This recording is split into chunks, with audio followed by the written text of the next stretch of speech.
Winners don't do different things, they do things differently.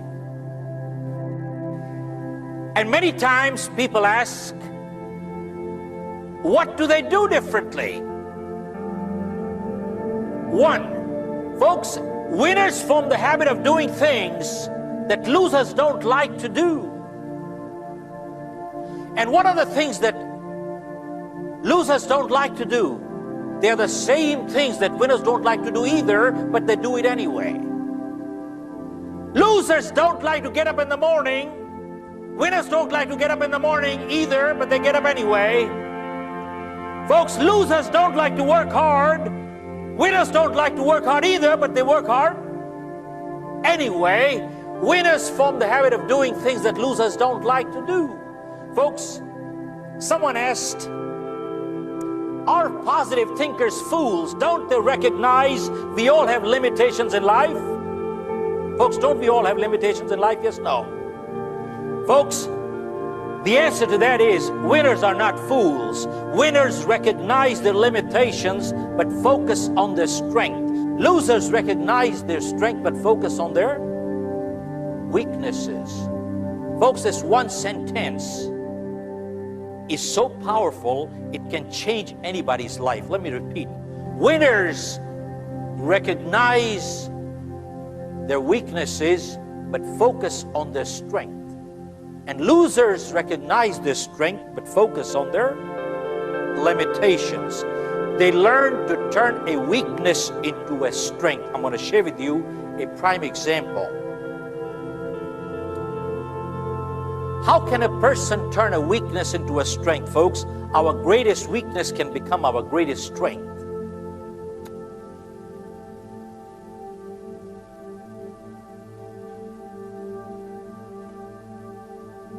There was a company that used to publish Bibles. They hired a salesperson and they gave him a very unproductive territory. And folks, within a very short time, in the most unproductive territory, this person became the top-selling person in the company. They had an annual convention. Typically, they invite the best salesperson to the dais so he could share. When he came to the dais, folks, they found this person couldn't speak properly. He was a stammerer, a stutterer. Folks, I'm going to mimic a little, but if anybody here is suffering from that kind of a disability, please take it constructively. I'm not making fun at all. I'm just making a point here. He came to the dais, and they asked him, how come you are the best salesperson in the country? He said, when I go door to door, and I knock a door, when the lady or the man used to open, I used to say, ma'am, you don't have to buy these Bibles at all. I can read it for free, or you can buy it, it's up to you. They said, don't read it, we will buy it. Don't read it, we will buy it. Can you imagine, folks? He turned a weakness in life into a strength. Our greatest weakness in life can become our greatest strength. I'll share with you, folks. I just have the other day I was passing by and I picked up a newspaper clipping.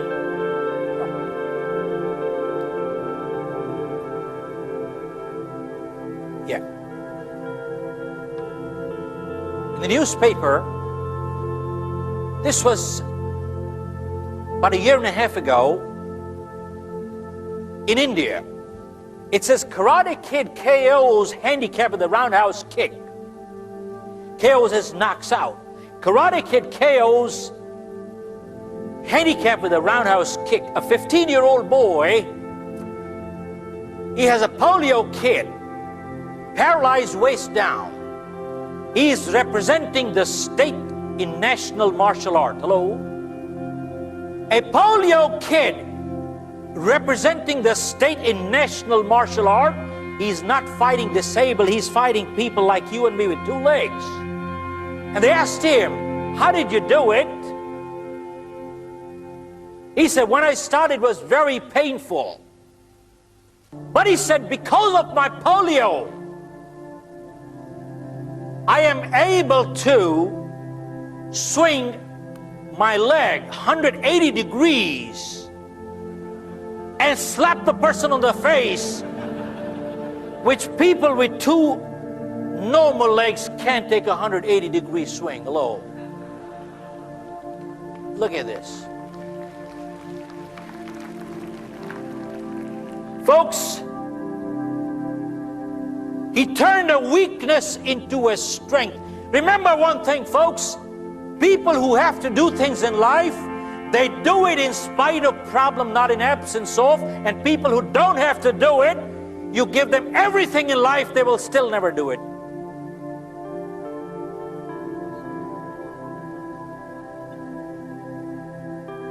There are many, many examples.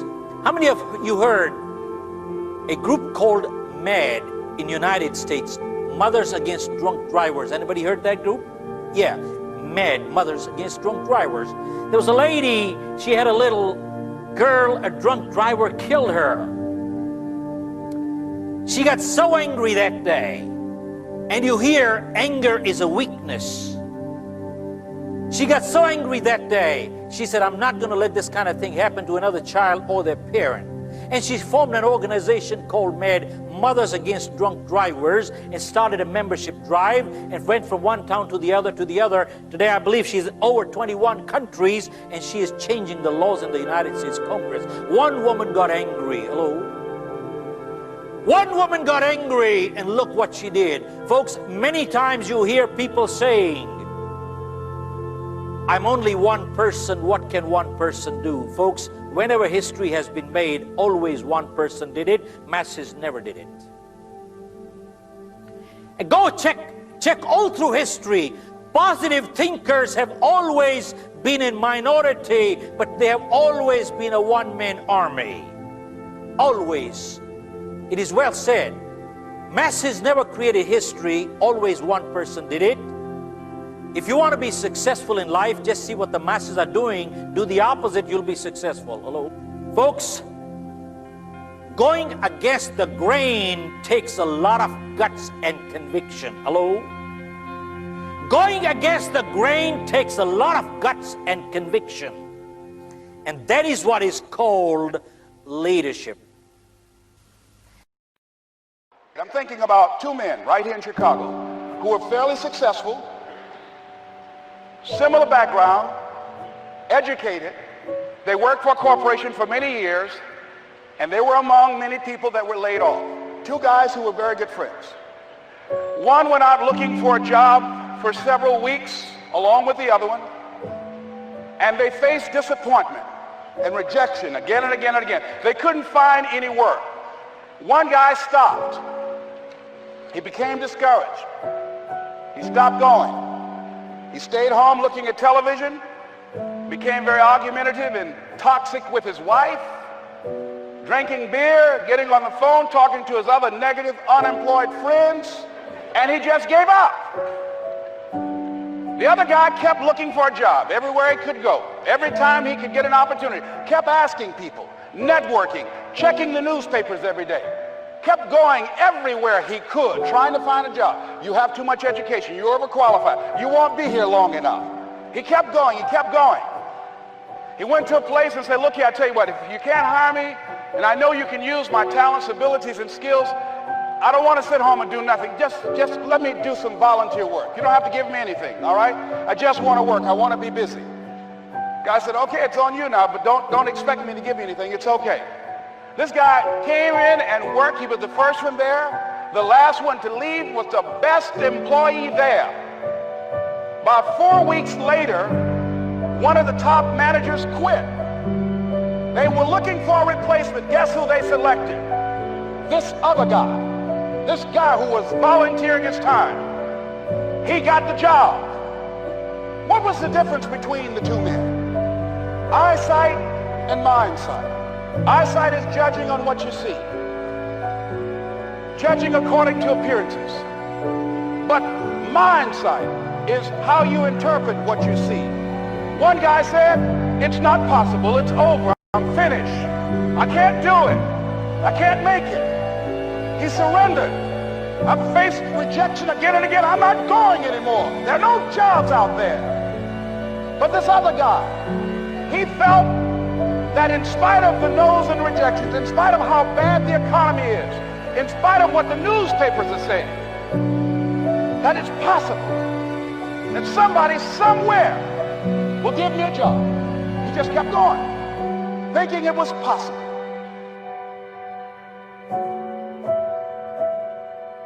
And guess what, ladies and gentlemen? That's what we have to do with our dreams. Because things happen to you in life that you can never, ever anticipate. And many times when those things happen, you want to give up. Change is inevitable. Change is also the principle of life. That means everything that is alive will change. And even things that are not alive will change. You know, a lady came to me. She says, I came to the Bahamas for the last 10 years and I missed 4 years. And I came here this past month and everything is different. The airport is new, she said. What happened to the old airport, she says. In other words, even the things not alive are changing. The way the river runs down the mountain is wearing away the mountain. You go back to that mountain 10 years later and the river is wider. Yes. Change is in creation. It's part of life. So here is the question then. Ecclesiastes chapter 3. It says, to everything there is a season, and to every purpose under heaven there is a time for it. To everything there's a season. How many things have a season? Everything. This is one of the best news I ever got in my life. When I understood this, I was a teenager and it changed my life. When I understood that everything is a season, let me tell you why. If you're having a bad time right now, it cannot last. If you cannot find a job right now, that is only a season. If your business is going in the wrong direction, it's a seasonal slide. If nobody wants to marry you, that's only a season. There's going to come a season when everybody want to marry you. You got choices. If you have no money right now, the good news is I am seasonally broke. Tell your neighbor, it's only for a time. That's the good news. And that's why we are always reminded, never make a permanent decision in a temporary problem. In what you've done with your life thus far, is it giving you what you want? Is it giving you what you want? When you look toward the future, when you look at all that's going on out here, is there some place within yourself you say, hey, I know I need to be out there in that arena. I know I can do more than what I've been doing. I know there's some great music that I have within me that I haven't brought out here yet. Is that something that you begin to look at within yourself? See, I say if you look at your life, and if you're not getting what you want, you owe it to yourself to do something differently. If you're on a job, 85%, they say, of Americans go to jobs, but they're unhappy. If you're doing something 8 hours a day that you don't like, it's not giving you what you want, it's not giving you a strong feeling of satisfaction and fulfillment, you're miserable, you hate to go there, you're depressed just thinking about it, you sing the Thank God It's Friday song every week. If that's what it is, you owe it to yourself to start strategically working to change directions. See, but you know what most people will do? Most people will resist change. Most people will fight change as if change would be worse than what they're experiencing. See, they know this. They're familiar with this. Most people will not challenge the unknown. They won't just step out there. See, there's certain things that's got to be in place. They got to see it all together. And life isn't like that. That's not how you grow. So as you look at your life, you're saying, I'm not getting what I want. As you begin to look toward the future, begin to know that whatever it takes for you to create that, you've got that in you. You got that. You've got genius in you. You've got goodness in you. You've got creativeness in you. If you decide to take the initiative to change the current quality of your life, I say to you that you will find that the universe is on your side, that life is on your side. Now, will it be turbulent? Yes. Will it be easy? No, no. Will you have some opposition? Yes. Will I make a lot of mistakes? Yes. Will I get hurt? Yes. Yes. See, a lot of people won't try anything different in life because they don't want to get hurt. Let me tell you something. It's too much pain to duck. Pain is everywhere. You can hide under here. It will come where you are. It's everywhere. When I first started telling jokes, I made $25 a night. The first year in comedy, I made $3,000. Second year, I made $5,500. The third year, I made about $7,200. I became homeless. You make 3, 5, and 7. $15,000 in 3 years. That's how you get homeless. I lived in a car for 3 years because I wasn't making enough money. But guess what? I kept telling them $25 jokes till they started paying me $250 a night. I kept telling them $250 jokes, started paying me $25,000 a night. I kept telling them $25,000 jokes till they started paying me $75,000 a night. They done paid me $500,000 for these jokes. Without the kings of comedy, we made $58 million in 1 year. You know what we did? We told jokes. Them the same $25 jokes. They ain't nothing but English. I just kept repetition over and over and over. I turned them jokes into an empire. I turned them jokes into a lifestyle beyond my wildest dreams. I turned them jokes into funds. My grandkids ain't got to worry about nothing. I done put up so much with them $25 jokes. You are sitting on an empire. You are worth millions. That's how you become a millionaire. You don't try to think of a million. You just do this $10 thing you got over and over and over. You're sitting on money, man. That's how you get rich. Quit trying to figure out how to make a million. Take something, a $10 idea, and just do it. And do it. And keep praying about it. Keep asking God to show you the next level. Keep asking God for strength when it looked like you ain't gonna make it. When I was homeless, it looked like I wasn't gonna make it. I kept praying about it. Kept asking God to come get me. I kept leaning on my mama. Man, she said, he didn't bring you this far to leave you. I kept hearing her say that. You know, I could have gave up a long time ago, but I never gave up. I just kept fighting. God is gonna come through and do what he say he gonna do, but you got to give him something to work with. If you do that, God will change your whole life. I dare you to try.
Do you have the courage to act outwardly on what you see inwardly? Or will you die a dreamer? Will you die on the verge and on the edge and in the land of coulda, woulda, and shoulda? The strong hen rules the roost. Do you have the courage? I'm going to drop something on you. It takes courage to be successful. It is far easier not to be successful. Misery will always have company. Success breeds contempt. If you don't want to make waves, be mediocre. Be normal and fit in. And if you're more concerned about people than you are God, then neutralize everything He put in you. Just fit in with everybody else. Dress like them, walk like them, act like them, eat like them, go where they go, think like they think, do what they do. And once you've neutralized your uniqueness, you don't need courage. It takes courage to be different. It takes courage to go where you've never gone before. For some of you, it took courage to come to this conference. It takes courage to get you outside of the box. It takes courage to be successful. It takes courage to win. People don't talk about people that don't win. If you win, they're going to talk about you. Do you have the courage to stand there though the storms keep raging and the people get to talking and you stand there and say, I've come too far to turn around? Touch your girlfriend and say, do you have the courage?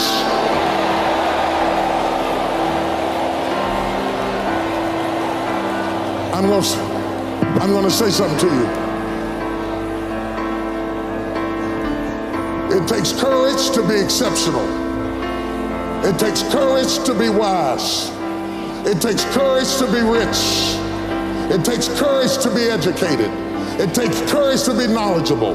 Because the moment you do, but you don't talk like you forgot where you came from. Look at you talking. It takes courage.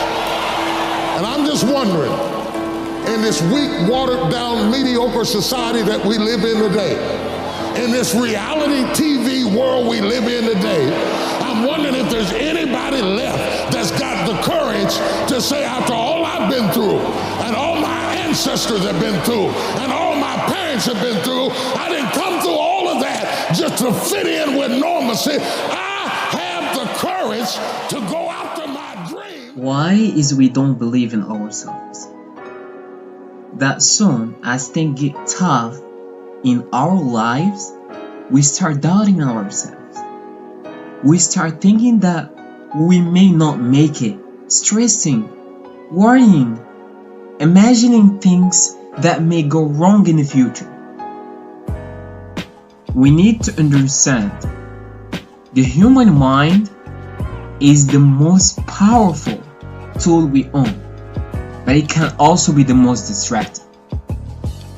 And we need to learn how to take control of the direction of our mind and our emotions. Your mind is going to provide you your greatest challenges in life because it's so powerful. So, if you can conquer your mind, you can pretty much conquer anything else around you. Literally. When writing the story of your life, make sure you hold the pain. Make sure not only that you hold the pain, but you write the script from your heart. Be brave. When writing your script, it's your story, and there are no limits to what you can have, what you can do, or what you can be. How bad do you want it? You have to prove it to yourself that you want it bad enough. It's gonna hurt you not to get it. And that's when you are going to learn to conquer your mind. Your mind will no longer be able to say no, because your inner heart and mind are aligned. and no, nothing can stop you. It's easy to be all positive and constant when everything is going your way. But that's not life. That's not realistic. Are you going to be one of the very few to stand up when things are tough? When everything is going against you? Will you be able to believe in what's right and what's bring results to your life? That's when your character will shine. That's when your story will be born. Your story is valuable. Your story of success. They say self-discipline is the magic power that makes you virtually unstoppable. Do you have the inner strength to say no when so many others say yes? See, self-discipline begins with the mastery of your thoughts. If you don't control what you think, it's virtually impossible to control what you do. So my question for you is, how often are you exercising your self-discipline muscle? I know you talk a good game, but when it's time to do what you say you're gonna do, are you getting it done? Are you strong enough to go hang out with your friends to 2 in the morning knowing you have to be up at 7 in the morning? Or do you hit the snooze button? Because if you hit that snooze button, that's essentially the lose button. And you've set yourself up to lose for that day. But on the other hand, if you rise and shine and you get on up and grind, you feel like you've won that day. You feel like you've conquered. Self-discipline is a key ingredient to success in every phase of our lives. Self-discipline is strength. So I need you to flex your self-discipline muscle. Because at the center of bringing any dream into fruition is a little thing we like to call self-discipline. But Fry, I really don't feel like doing it right now. You don't get it. You will never always be motivated to do the things that you're supposed to do on a daily basis. That's why you have to learn to be disciplined. The greatest leaders, the greatest minds, the greatest entertainers, the greatest athletes always have self-discipline without exception. So no excuses, because they're absolutely no different than you. And you will find that when you exercise your self-discipline muscle on a daily basis, you will go from below average to average, from average to good, from good to great, and from great to phenomenal. Yes, you, ordinary you want to lose that weight. You want to get that six-pack. You want to get that job promotion. You want to graduate, bachelor's, master's, PhD. All success starts with self-discipline. It starts with you. The great Lou Holtz said, without self-discipline, success is impossible, period. But we're in the business of making the impossible possible.